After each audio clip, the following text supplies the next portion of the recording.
खबर दिन भर देखेंगे आप। मैं हूं आपके साथ आपका मेजबान रहीम अहमद खान। नजर डालेंगे देश और दुनिया की तमाम बड़ी खबरों पर। आगाज हेडलाइंस के साथ करेंगे। सुर्खियों को पेश करने में ताउन किया है डॉक्टर ऑर्थो ऑयल के साथ साथ डॉक्टर ऑर्थो कैप्सूल्स साथ लेना ना भूलें। यूजीसी के नए कवानीन पर सुप्रीम कोर्ट ने लगाई रोक। केस की आइंदा समाअत 19 मार्च को मुकर्रर।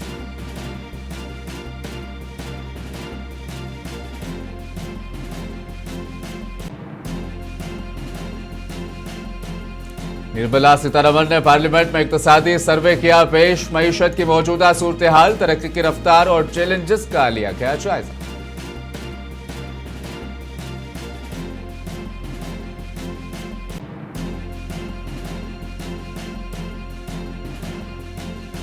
यूरोपीय यूनियन के साथ दस्तखत से मुल्क के सनतकारों के लिए खुलेंगी नई मंडियां। बजट इजलास के आगाज पर वजीर आजम का रिवायती खिताब।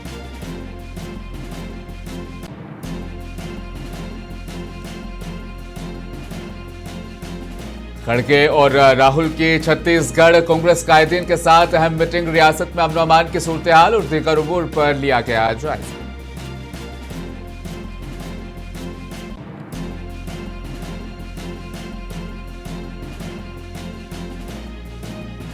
मनप्रीत सिंह का कौमी कोचिंग कैंप के मुमकिना खिलाड़ियों की फहरिस्त से अखराज। स्टार हॉकी खिलाड़ी 15 वर्षों में पहली मर्तबा टीम से हुए बाहर।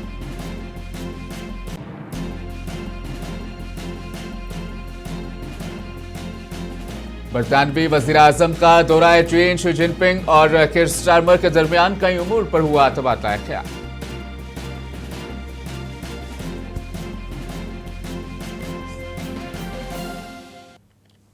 आगाज मुल्क की सबसे बड़ी खबर के साथ करेंगे। यूजीसी के नए कवानीन पर सुप्रीम कोर्ट ने रोक लगा दी है। इस मामले पर आज अदालत उज़्मा में समाअत हुई। अदालत ने फरीकैन के बयानात सुनने के बाद नए कवानीन पर रोक लगाने का हुक्म दिया है। यूनिवर्सिटी ग्रांट कमीशन के नए कवायद से मुतल्लिक तनाज़े के मामले में आइंदा समाअत 19 मार्च को होगी। अदालत में उन कवायद को चैलेंज करते हुए दायर अर्जी में मौक़िफ़ इख्तियार किया गया कि नए ज़वाबित में ज़ात पर मबनी इम्तियाज़ की तारीफ महदूद है और बाज़ तबक़ात को इदारा जाती तहफ़्फ़ुज़ से बाहर रखा गया है। इस केस पर तुलबा तंजीमों और तालीमी हलकों की गहरी नज़र बनी हुई है।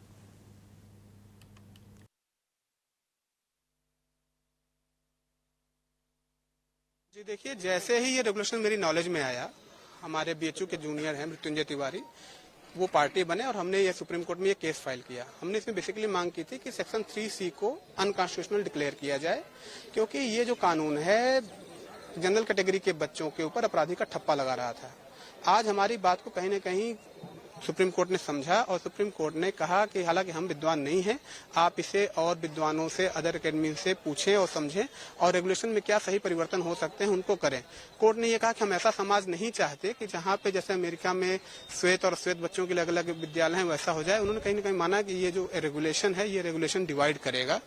तो अभी ये आंशिक रूप से राहत है, जीत नहीं है। जीत तब होगी जब हम अपनी बात को और डिटेल्ड में और सही तरीके से कह पाएंगे। केंद्र सरकार को निर्देश यह है कि वो रिप्लाई फाइल करेंगे अपनी इसमें, और केंद्र सरकार मीनवाइल कंसल्ट करेंगे कि इसमें क्या और सुधार हो सकता है, शब्दों को कैसे सही किया जा सकता है, ड्राफ्टिंग कैसे ठीक की जा सकती है, जिससे किसी का भी फाल्सली इम्प्लीकेशन ना हो, उनके चांसेस ना हो।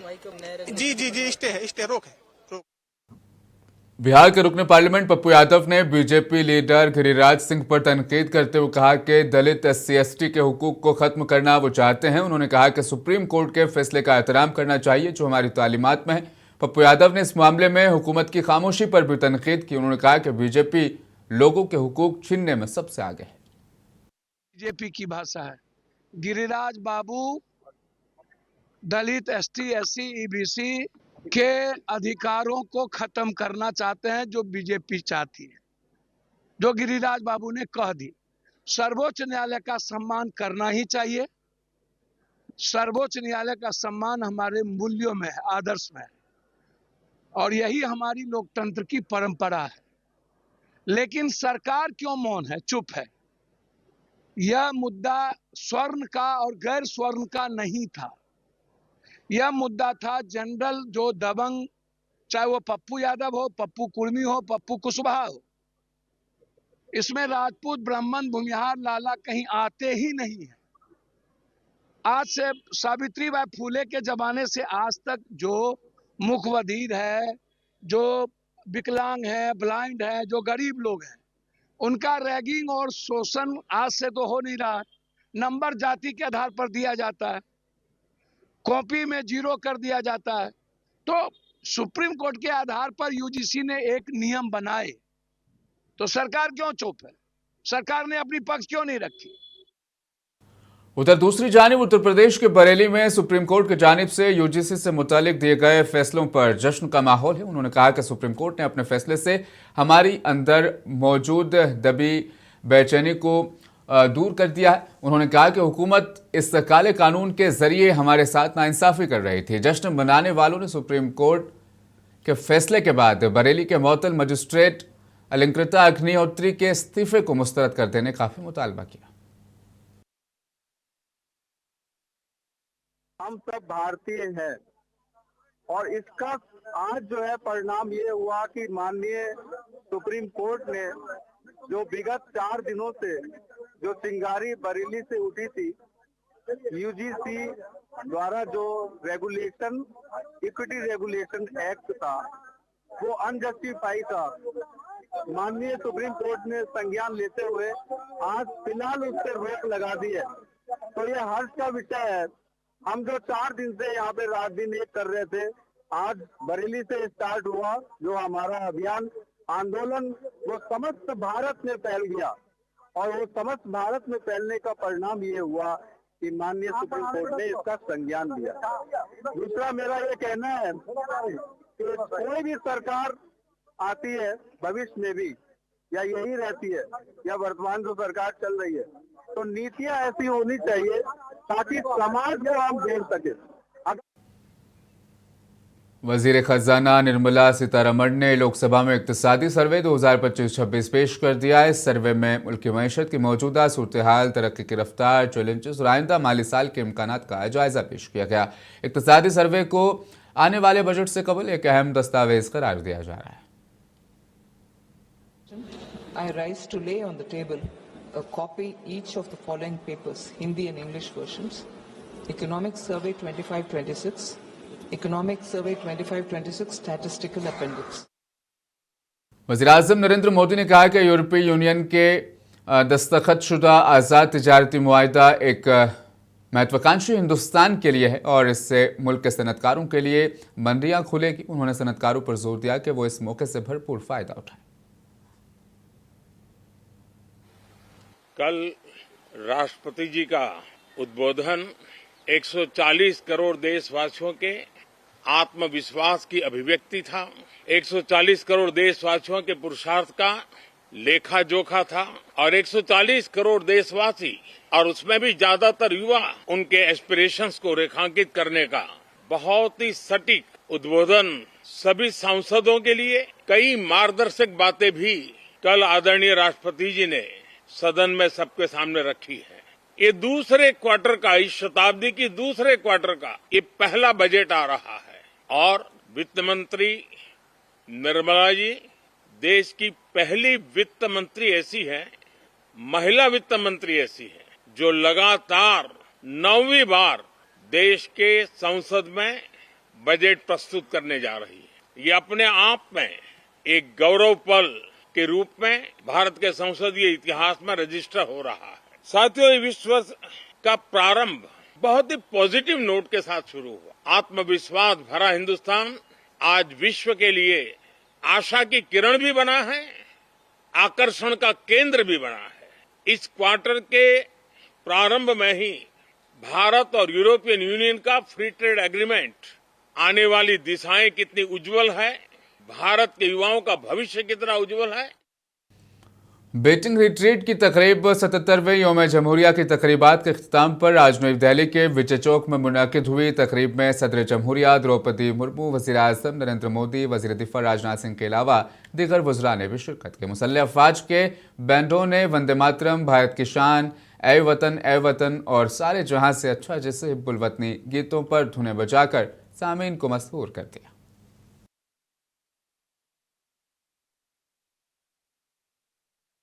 एविएशन मिनिस्टर राममोहन नायडू ने कहा कि अजीत पवार तैयारा हादसे की तहकीकात शुरू कर दी गई है। उन्होंने कहा कि ब्लैक बॉक्स को दस्तयाब कर लिया गया, जिसके फौरी बाद तहकीकात शुरू कर दी गई है।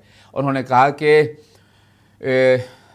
डीजीसी और जो बाकी टीमें हैं गुज़िश्ता रोज़ हादसे के मुकाम पर मुआयना करने के लिए पहुंचे। उन्होंने ब्लैक बॉक्स बरामद कर लिया है। मरकजी वजीर ने कहा कि हम इस सिलसिले में तमाम अज़ावियों से तहकीकात कर रहे हैं।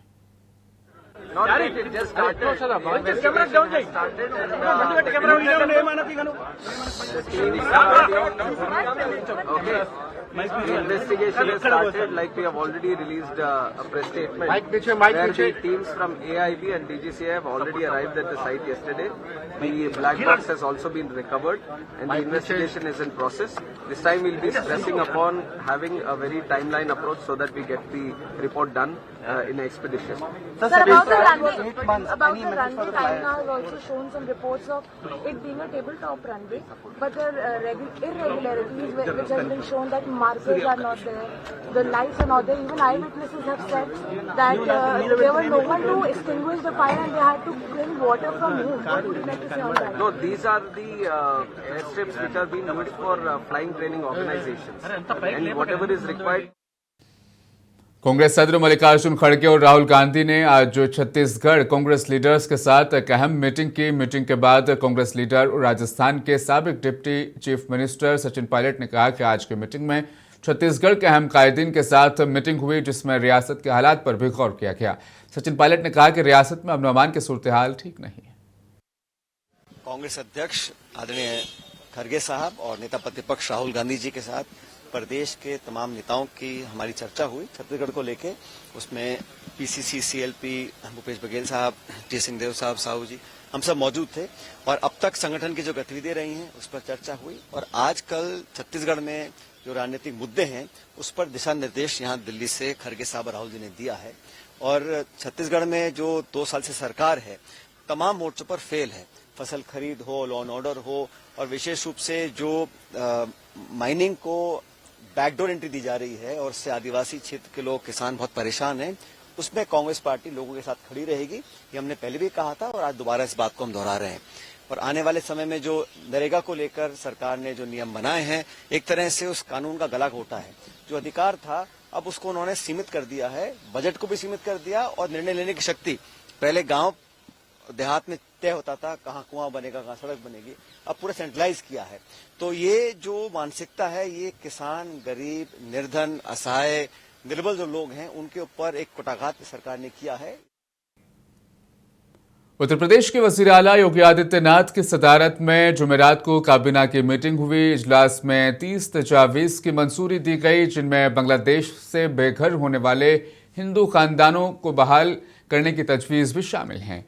वजीर सुरेश ने कहा कि मशरक़ी पाकिस्तान और बांग्लादेश से बेघर होने वाले 107 खानदान हिंदुस्तान में गैर कानूनी तौर पर रिहाइश पजीर है। इन खानदानों में से 8 खानदान गुज़श्ता कई सालों से रोजगार के लिए कहीं और मुकीम हैं। फिलहाल 99 खानदान मेरठ की तहसील मवाना के गांव में मुकीम।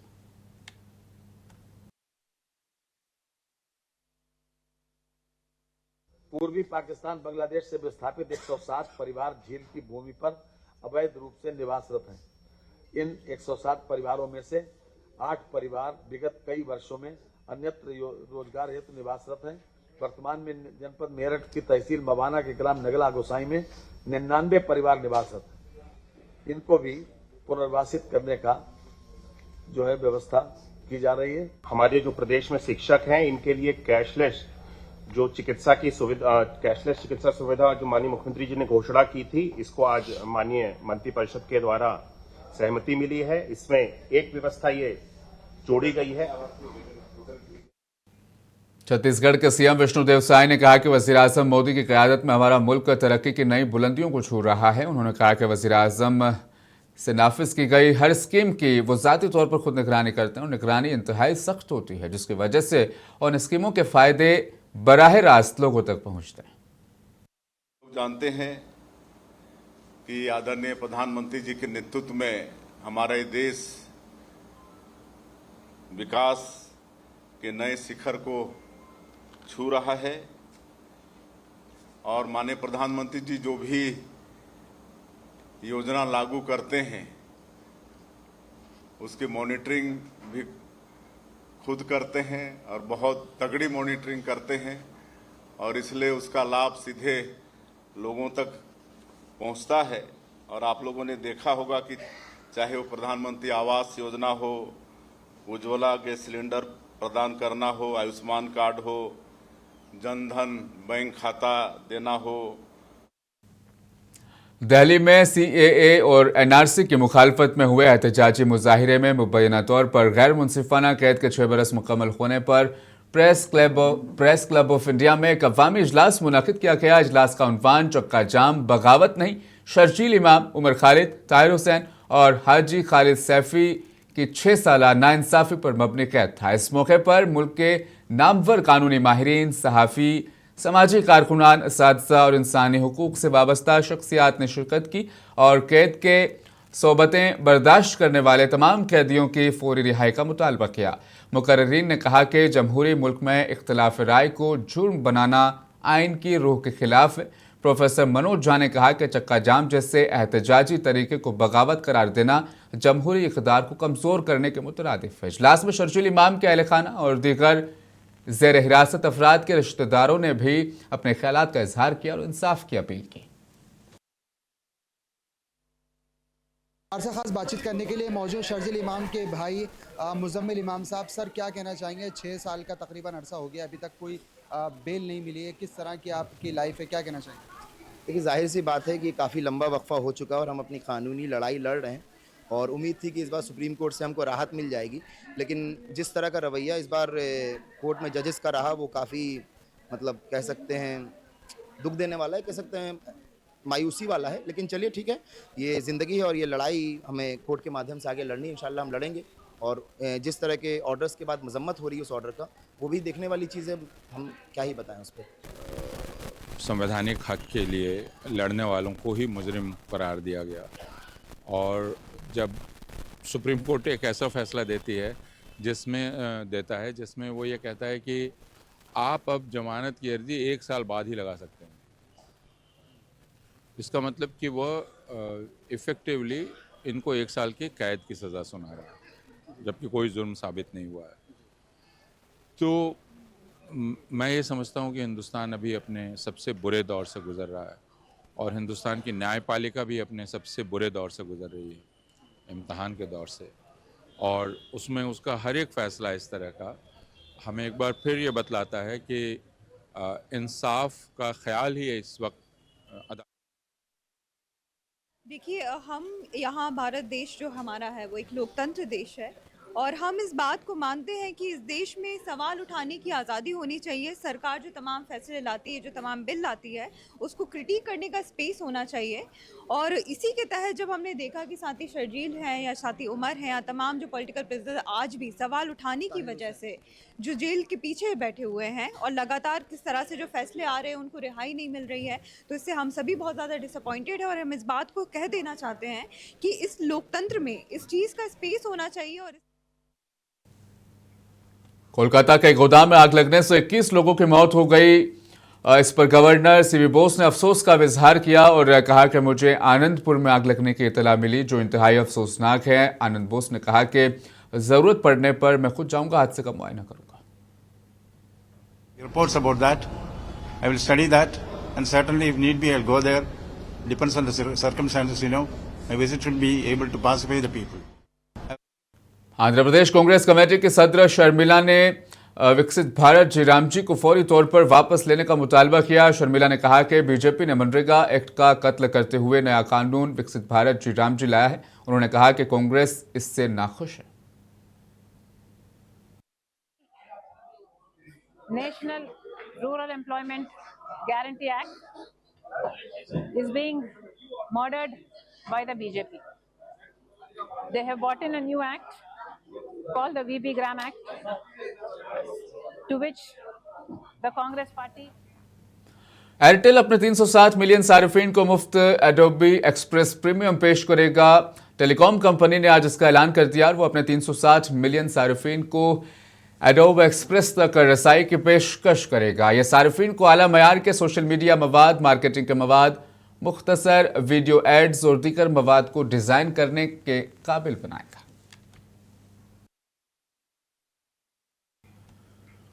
और अब कुछ आलमी खबरें। फिलिस्तीन इजराइल तनाज़े को हल करने के लिए हिंदुस्तान मौसर सालिस का रोल अदा कर सकता है। दिल्ली एम्बेसी में मुनक़िदा प्रेस कॉन्फ्रेंस में फिलिस्तीनी वज़ीर ख़ारजा ने इस बात को कहा है और अपने ख़यालात का उन्होंने इज़हार किया। उन्होंने कहा कि गज़ा और मगरबी किनारे में हिंदुस्तान इमदादी कार्रवाई कर सकता है और इमदादी कार्रवाई की सताइश भी की। That India is a great country and also looks strategically towards its interests, and it's a friend of Palestine and Israel today.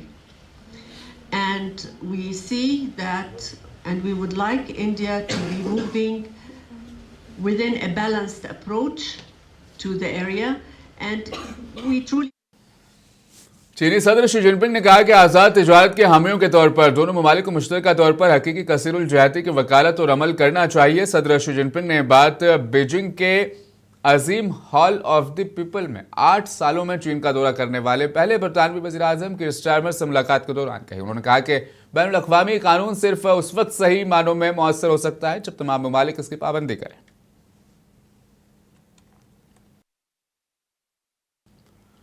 America में इमिग्रेशन पॉलिसी पर सियासी कशीदगी शिद्दत इख्तियार कर गई है। डेमोक्रेटिक पार्टी ने व्हाइट हाउस इंतजामिया को खबरदार किया है कि अगर immigration and customer enforcement department में इस्लाहात से मुतलिक उनके मुतालिबात तस्लीम ना किए गए तो दिफाई हुकूमत जुज़वी शटडाउन की तरफ भी जा सकती। इस हवाले से आप देखिए तफसीली रिपोर्ट। अमेरिकी सेनेट के डेमोक्रेट रहनुमाओं ने होमलैंड सिक्योरिटी डिपार्टमेंट और दीगर विफाकी इदारों को फंड फराहम करने वाले बिल को रोकने की धमकी दी है। डेमोक्रेटिक लीडर चक शूमर का कहना है कि अगर रिपब्लिकन्स और व्हाइट हाउस इमिग्रेशन नाफिज करने वाले इदारे आईसीई में इस्लाहात पर मुत्तफिक नहीं होते तो हुकूमत जुज़वी तौर पर बंद हो सकती है। मिनियापोलिस में विफाकी एजेंट्स की फायरिंग में 2 मुजाहिरीन की हलाकत के बाद अमेरिका भर में एहतजाज शिद्दत इख्तियार कर गए हैं। डेमोक्रेट्स ने मुतालबा किया है कि फायरिंग में मुलविस एजेंट्स को गिरफ्तार किया जाए और उनकी शिनाख्त जाहिर की जाए। डेमोक्रेट्स का कहना है कि अगर इन मुतालबात को तस्लीम ना किया गया तो वो अखराजाती बिल को मंजूर नहीं होने देंगे, जिसके नतीजे में जुमे की शब से सरकारी कामकाज मफलूज हो सकते हैं। अपोजिशन लीडरों का कहना है कि अमेरिकी अवाम कानून नाफिज करने वाले इदारों और सरहदी तहफ़्फ़ुज़ की हिमायत करते हैं, लेकिन वो इमिग्रेशन एंड कस्टम इन्फोर्समेंट एहलकारों के हाथों सड़कों पर खौफ फैलाने और अमेरिकी शहरियों की हलाकत की हिमायत नहीं करते। दूसरी जानिब ट्रंप इंतजामिया की जानिब से शटडाउन से बचने के लिए डेमोक्रेट से मुज़ाकरात के इशारे मिले हैं। ज़राए के मुताबिक होमलैंड सिक्योरिटी के फंड्स को मरकजी बिल से अलग करने की तजवीज़ पर गौर किया जा रहा है ताकि मजीद बातचीत के लिए वक्त हासिल किया जा सके। अगर मुज़ाकरात नाकाम हो गए तो अमेरिका एक बार फिर हुकूमती शटडाउन के दहाने पर खड़ा हो सकता है। अब सबकी नजरें व्हाइट हाउस और सेनेट के आइंदा पेशरफ्त पर हैं, जहां किसी भी नाकामी की सूरत में अमेरिका एक बार फिर हुकूमती शटडाउन के दहाने पर खड़ा हो सकता है। इससे कबल भी इसी तरह के सियासी तातुल के बायस हुकूमत 43 दिन तक बंद रह चुकी है। ब्यूरो रिपोर्ट, मुनसिफ टीवी। यूरोपीय यूनियन ने ईरान में मुजाहिरीन के खिलाफ मुबैना खुरेज क्रैकडाउन पर 15 ईरानी हुक्काम और 6 इदारों पर पाबंदियां आयद करने का ऐलान कर दिया है। पाबंदियों की इज्जत में पासदारा इनकलाब की टीम, फौजी फोर्स के आला कमांडर और दीगर सीनियर हुक्काम इसमें शामिल हैं। जुमेरात को ऐलान करदा इन पाबंदियों को ईरान में मुल्कगीर एहतजाज के दौरान होने वाले तशद्दुद पर मगरबी दुनिया का ताज़ा रद्द-ए-अमल करार दिया जा रहा है। इंसानी हुकूक के कारकुनान के मुताबिक इन मुजाहिरीन के दौरान अब तक 6300 से ज़ायद अफराद हलाक हो चुके हैं। हिंदुस्तानी हॉकी के सबसे मशहूर खिलाड़ियों में से एक और तजुर्बेकार मिडफील्डर मनप्रीत सिंह को प्रो लीग सीजन से कबल मर्दों के कौमी कोचिंग कैंप के लिए मुंतखब 33 मुमकिन खिलाड़ियों की फहरिस्त से बाहर रखा गया। हॉकी इंडिया ने आज मुमकिन खिलाड़ियों की फहरिस्त का ऐलान किया है।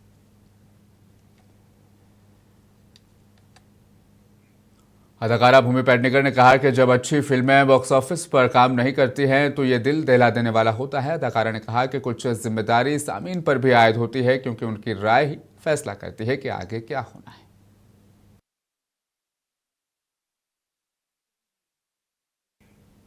खबर दिन भर में आज के लिए फिलहाल इतना ही। लूंगा इजाजत। बने रहें मुनसिफ टीवी के साथ।